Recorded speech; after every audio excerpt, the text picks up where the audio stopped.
ನಮಸ್ಕಾರ ಕನ್ಯಾ ರಾಶಿಯವರೇ. ಈ ವಾರ ನಿಮ್ಮ ರಾಶಿಯಲ್ಲಿ ಚಂದ್ರನ ಸಂಚಾರವಿರುವುದರಿಂದ ನೀವು ಹೊಸ ಚೈತನ್ಯದೊಂದಿಗೆ ಕಾರ್ಯಪ್ರವೃತ್ತರಾಗಲಿದ್ದೀರಿ.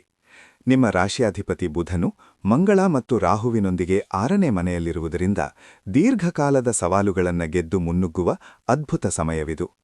ನಿಮ್ಮ ಬದುಕನ್ನ ಅಚ್ಚುಕಟ್ಟಾಗಿ ರೂಪಿಸಿಕೊಳ್ಳಲು ಬೇಕಾದ ಮಾನಸಿಕ ಸ್ಪಷ್ಟತೆ ಈ ವಾರ ನಿಮಗೆ ಸಿಗಲಿದೆ.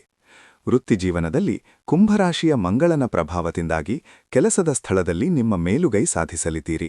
10ನೇ ಮನೆಯಲ್ಲಿ ಗುರುವಿನ ಶುಭದೃಷ್ಟಿ ಇರುವುದರಿಂದ ನಿಮ್ಮ ಶ್ರಮಕ್ಕೆ ಮೇಲಧಿಕಾರಿಗಳಿಂದ ಮೆಚ್ಚುಗೆ ಮತ್ತು ಮನ್ನಣೆ ದೊರೆಯಲಿದೆ. ಹೊಸ ಆಲೋಚನೆಗಳನ್ನು ಜಾರಿಗೆ ತರಲು ಇದು ಸಕಾಲ. ಹಣಕಾಸಿನ ವಿಚಾರದಲ್ಲಿ ಆದಾಯ ಸ್ಥಿರವಾಗಿದ್ದರೂ 8ನೇ ಮನೆಯಲ್ಲಿರುವ ಶುಕ್ರನ ಪ್ರಭಾವದಿಂದಾಗಿ ಅನಗತ್ಯ ಅಥವಾ ದುಬಾರಿ ವಸ್ತುಗಳನ್ನು ಖರೀದಿಸುವಾಗ ಸ್ವಲ್ಪ ಎಚ್ಚರವಿರಲಿ. ವೈಯಕ್ತಿಕ ಜೀವನದಲ್ಲಿ ಸೂರ್ಯ ಮತ್ತು ಶನಿ 7ನೇ ಮನೆಯಲ್ಲಿರುವುದರಿಂದ ಸಂಗಾತಿ ಅಥವಾ ಪಾಲುದಾರರೊಂದಿಗೆ ತಾಳ್ಮೆಯಿಂದ ವರ್ತಿಸುವುದು ಬಹಳ ಮುಖ್ಯ. ನೀವು ವೇಗವಾಗಿ ಮುನ್ನುಗ್ಗಲು ಬಯಸಿದರೆ ನಿಮ್ಮ ಸುತ್ತಲಿರುವವರು ಸ್ವಲ್ಪ ನಿಧಾನವಾಗಿರಬಹುದು. ಪ್ರೀತಿಪಾತ್ರರ ತಪ್ಪುಗಳನ್ನು ಹುಡುಕುವ ಬದಲು ಪ್ರೀತಿ ಮತ್ತು ಶಾಂತಿಯುತ ಮಾತುಕತೆಯ ಮೂಲಕ ಸಮಸ್ಯೆಗಳನ್ನು ಬಗೆಹರಿಸಿಕೊಳ್ಳಿ. ಇದರಿಂದ ಮನೆಯಲ್ಲಿ ಸುಖ ಶಾಂತಿ ನೆಲೆಸುತ್ತದೆ.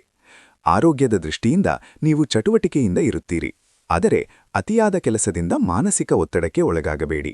ಸರಿಯಾದ ಆಹಾರ ಕ್ರಮ ಮತ್ತು ಪ್ರತಿದಿನ ಸ್ವಲ್ಪ ಸಮಯ ಧ್ಯಾನ ಮಾಡುವುದರಿಂದ ಮನಸ್ಸು ಪ್ರಶಾಂತವಾಗುತ್ತದೆ.